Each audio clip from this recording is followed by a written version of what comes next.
Loch Lurgan. Sinna bon anim chun na Gaeilge. Is in seo chosta Chonamara tá cruk na haile. Mo bhaile beg all in hain. Is mis se colm ó farta, no colm Darby mars fiar anarum.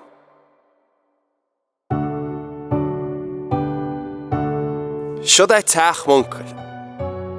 Agus siodit na Gaeilgeoirí ag fágal i tí le gullig a gulaiste.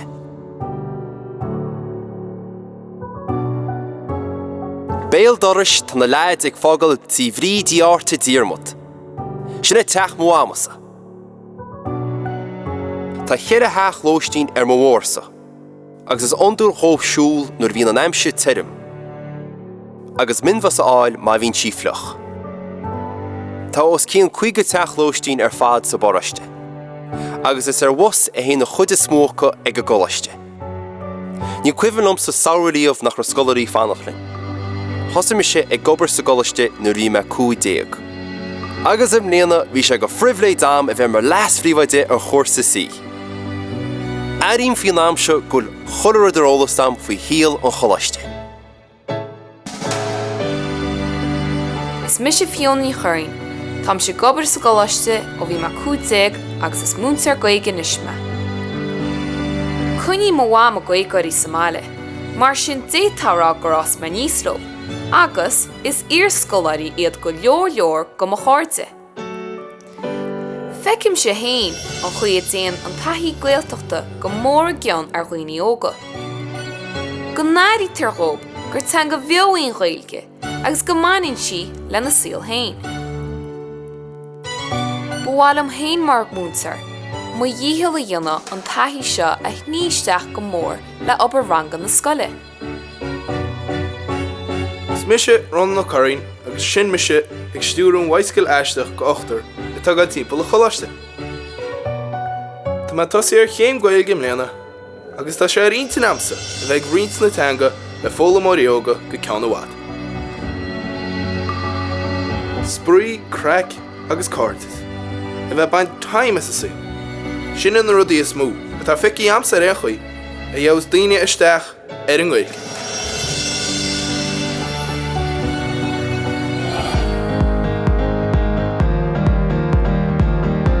Cían fáirte atá ormsa. Tá mis me héana gobar scoiliste ó bhí me 15. Is bíon scoirí aine Somáile chumá. Le jab bhíon amsa níos ná bheith leagan amach chlár imachtaí gona hiarnúnta. Bíon éagsúlacht sach lehanán. Clufií clós, imachtaí isce, torsanna, rothaíocht, báudóireacht, imachtaí sa hála, sa bobal, éidir báis sprí, agus in seo, béal doris leis a golaiste, tá campus ionintach sport tá ag cumann Michael Brannach.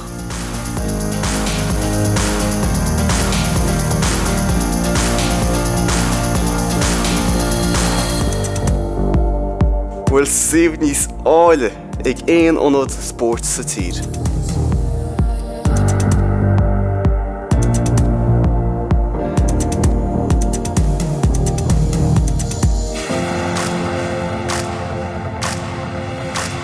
Níl an nach coppla na mad rothaíochta ón ggósta go méid tú a gríal ar locha agus sléifte Chonamara.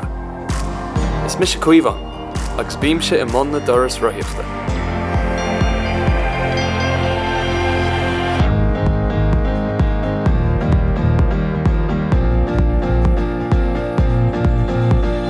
Tá éagsúlacht ionintach taobh tír in Indráin, agus níl bailach níos fearr a bhlaise. ná na tráthaine chuir spinneáil agus úr na Atlanta a aireachtáil ar déidean.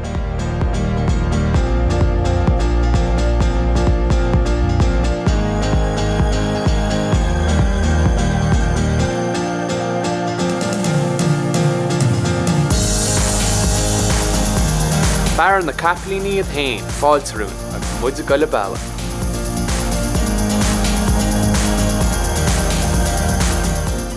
sé Loch Lurgan áta an cholaiste a anam an achún nádartha is súnta sí sa gantar.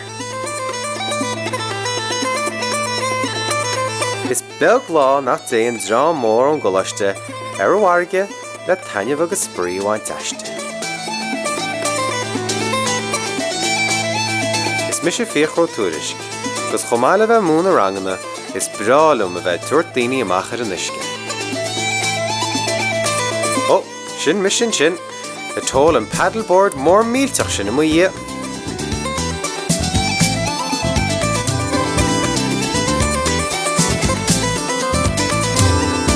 Feiceim sé go suile, i ríist agus i ríist eile, cecha héasca agus a healbhíonn scolaíonn teanga agus iad ag baint tainneamh as cóúdar a chéad. Is mis sé cuimhíní chanéile. Sin mise is sé i lár na ngáasar agus iad go mas splasha. Tá me gobair seo sa golaiste ó bhí me 6 bliana déag, agus ní fád inis go mé me cálaí mar bhúntar me hain. Fóil mín daine ar go leor bailí. Sa rang, I ceol, I gimmert. Ach, sí an rán fórtaíocht, an ghlach apát, a bheith gobair le daoine eile, ar son daoine eile, ar wathe le daoine eile. Sinna I ngearran na dála, thar aon cheo eile a dhéanas an difriocht. Chuileh líon ag deire chóir sa sí, bí an ceol chuidim allmhóráin a mufaoin éir ar a dog an muid féile sí. Tá sin an éile le céilí deir an tara, gus leanan si rá go máil isteach san iche. Is mis sem íal ó Faoi, agus tá me mar bhainisteoir ar a golaiste Gaeilge le riint go bhlianta. Stoi gur bí an mhóráin ar bhailinn churchan cín ná go nglacach daoine sellibh ar I teanga, agus go naireach siad gné freagraachta agus únearachta ina le. Is túr dócha sé gúil glúin úr nua go naomhidí óga. Ní hamháin se naintriúáin, ach go farsin ar fud na tíre. Móscail fuineh agus speiread an óige agus gohan teanga ó neart go neart.